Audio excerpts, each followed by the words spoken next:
Hello, this is Mark Smith with Family Tree Counseling Associates. I'm going to be speaking with you today about self-care. And the title of the video is Healing Emotional Wounds Through Self-Care. I'm going to start with reading a poem, one of my favorite poems by a poet named Derek Walcott. And it's called Love After Love. The time will come when, with elation, you will greet yourself arriving at your own door in your own mirror, and each will smile at the other's welcome and say, "Sit here, eat." You will love again the stranger who was yourself. Give wine, give bread, give back your heart to itself, to the stranger who has loved you all your life, whom you ignored for another who knows you by heart. Take down the love letters from the bookshelf, the photographs, the desperate notes. Peel your own image from the mirror. Sit, feast on your life. Isn't that something? Feast on your life. You have given your life to another and you have ignored yourself. I love that. It really speaks to me. Give wine, give bread, give back your heart to itself, to the stranger who has loved you all your life, whom you ignored for another, who knows you by heart. So, self-care. I'm going to give you a little quote that I shared even before my recent trauma incident as being sort of the definition of a healthy, happy person. And that's this. Number one, it's somebody who's in touch with their needs. And I know for me, previous to this, I really wasn't in touch with my emotional needs. You have to be in touch with yourself. What the poem was talking about so beautifully is connecting with yourself. You can't feast on your life until you connect with yourself. The second thing is, once you locate yourself, is having a non-reactive, vulnerable, firm voice that asks people to get your needs met. You specifically asks, can I have this? May I have that? And the world will respond lovingly and graciously to the message of humility and vulnerability and just asking. You have not because you ask not, the Bible says. The third thing you have to have, if you're going to get your needs met, is you need to have people in your life who are able and willing to meet your needs. And that's a tall order. You have to sort of be that person yourself, that you can have the wherewithal to meet the needs of your partner, and you have to find somebody who is healthy enough and present enough and non-addictive enough to meet your needs. So then the fourth thing is sort of like the Nestea plunge. You're in touch with your needs, you've asked, you've surrounded yourself with healthy people who can meet your needs, and then, the needs are met, and that's a wonderful, beautiful thing. So I'm going to share 10 healthy ways that have worked for me in terms of self-care, areas that have helped me to heal my wounds. And self-care is more than feeling good and dealing with stress. You can heal emotional wounds through self-care. So the first thing that comes to mind of the 10 is deal with your addictions. The first thing, if you drink too much, you're going to have to put the wine bottle down or the beer can down. If you work too much like I did, you're going to need to not work as much. If you eat too much, you're going to need to put your fork down. If you are a relationship addict, you need to get off Match.com. Amen. There are so many things in this world that we can be addicted to: prescription drugs, sex, whatever it is you are addicted to. You're going to have to cut it off and then feel whatever comes up for you. Your neediness will come up, but no doubt your emotional pain will come up as well. The second thing that has helped me the most in terms of self-care has been exercise.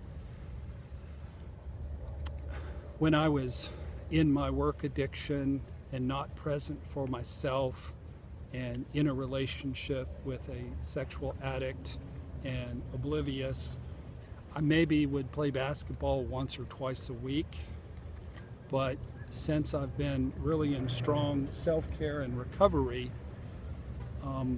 I've been exercising most days twice a day. And that was just sort of driven by the extremity of trauma. I'm not recommending that you exercise twice a day. That if you keep up that pace, that'll become an addiction as well. But 4, 5, 6 times a week, I think is wonderful in terms of just giving your body all the right chemicals that you need and endorphins to just feel good and heal a lot of the tension and stress and physiological anxiety that most of us have going on. The third thing that I do for self-care is change how I eat. This doesn't sound like me. In my family, you know, if you fell down and broke your leg, gravy would come out. I mean, we're into fatty foods and sweets and meats, but what I've been doing is just staying away from sugar and staying away from dessert and eating more moderately. And I was down 45 pounds, and I think I've gained about 5 back. But one of the best things you can do is eat healthily, eat salads, and stay away from sweets, and you'll feel so fantastic. The fourth thing is develop a spiritual life. And again, when I was in my unhealthy condition, I only prayed when I was in trouble, and I didn't have a spiritual life where every day I would sort of put my heart towards the direction of heaven and ask for feedback and direction. But most days I do that now, and it livens me up, and it gives me a spark, and it gives me a joy, and it gives me direction. The fifth thing that I would recommend for self-care for everybody is go to therapy. If you think you don't need therapy, you don't know who you are. Everybody needs some work. Everybody could use some therapy at some point. Therapy is just figuring out what's true about yourself and healing wounds from childhood and from adulthood as well. And it's a wonderful thing if you have a good therapist. It just helps you to be truer to yourself, more congruent to yourself, and healthier in the world and in relationships. The sixth thing that really works for me for self-care, I'm going to call it reading, recovery reading. For me, actually, it's listening to books on audio through my iPhone and Bluetooth stereo. It just has helped me so much to understand who I am, who the person was that I was in relationship with, and it's helped me really hear it over and over and over again, and it's been very healing for me.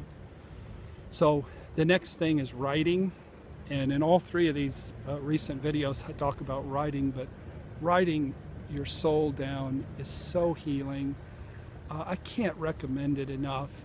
If you can't afford a therapist and you can't afford to go off to some fancy treatment center that's thousands, tens of thousands of dollars, then go out and buy $1 pad of paper and $1 pen and pour out your soul, and you will get a lot of work done. When I was at the treatment center on site, you know, they encouraged a lot of socializing during the time off. And I spent time with people and I built relationships, but mainly I worked. I worked on myself. I'm gonna take my glasses off. The sun has gone down a little bit. I worked by writing, and that was so helpful and so healing for me. And I just recommend that whether you call it journaling or whether you call it prayer, write down your thoughts, write down your heart, write down your prayers, and ask for divine guidance back to you. The seventh thing that I encourage you to do is to play, and I'm not quite as good at that. Develop some hobbies, hike, play basketball, ride motorcycles, hang out with your friends, play tennis, play golf. There's so many things, there's so many wonderful hobbies in the world. I have a buddy of mine who makes wooden chairs and works with his hand with wood, and that gives him joy. So whatever it is that stokes your fire, for me, it's playing basketball and writing, and I'm going to take this off too, it's cooled off so much. And also getting on my motorcycle. Those are the things, and watching NFL football.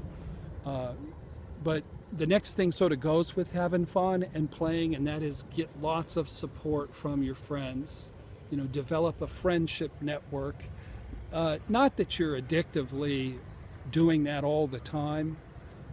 When I was at the treatment center, there were some folks that they couldn't be alone. They always had to sort of addictively be tagging around somebody, and you could just feel the addiction sort of coming off of that. There's a balance to where you're not lonely, but you have peace and solitude and sense of self and spirituality and joy when you're alone, and those very same things when you're in community. So we got unhealthy in community, and we get healthy in community. And then the last thing I want to talk about is something I've been talking about also in the other three videos, and that's body work, and that's massage and yoga and walking and stretching. Those are things we're in our bodies, and anything you can do to stretch your body and connect with your body and the emotions in your body, that will do you good. So feast upon your life. You deserve to be loved, but you're not going to be able to get love from another person until you love and adore yourself. So I invite you to love yourself. I've been loving on Mark here since the 26th day of April. I've had nobody else to love on me, and that's okay.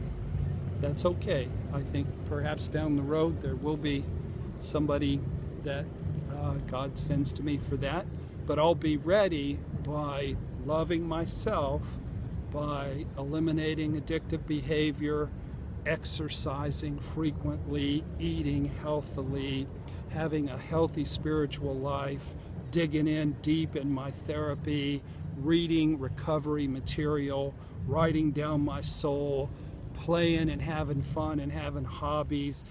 I played ball last Tuesday, and I just had so much fun. It was such a blast to be back there. I actually hit 3 threes in a row, which is unusual for me, and the last one I thought was short and it went out, and I was like, woo! Hobbies can give you joy. Having friends and having support and doing body work. If you'll do those 10 things, You don't have to spend a lot of money on getting healthy, but you will get healthier by loving on yourself and finding peace and contentment and joy within yourself. So thanks for watching today. I hope these videos are helpful to you. They've been helpful for me to just share what's going on with me. So visit our website at familytreecounseling.com and join our YouTube channel. We're sneaking up on 3,700 subscribers, and we just went over 400,000 views, which is pretty awesome. So thanks for watching, folks. God bless.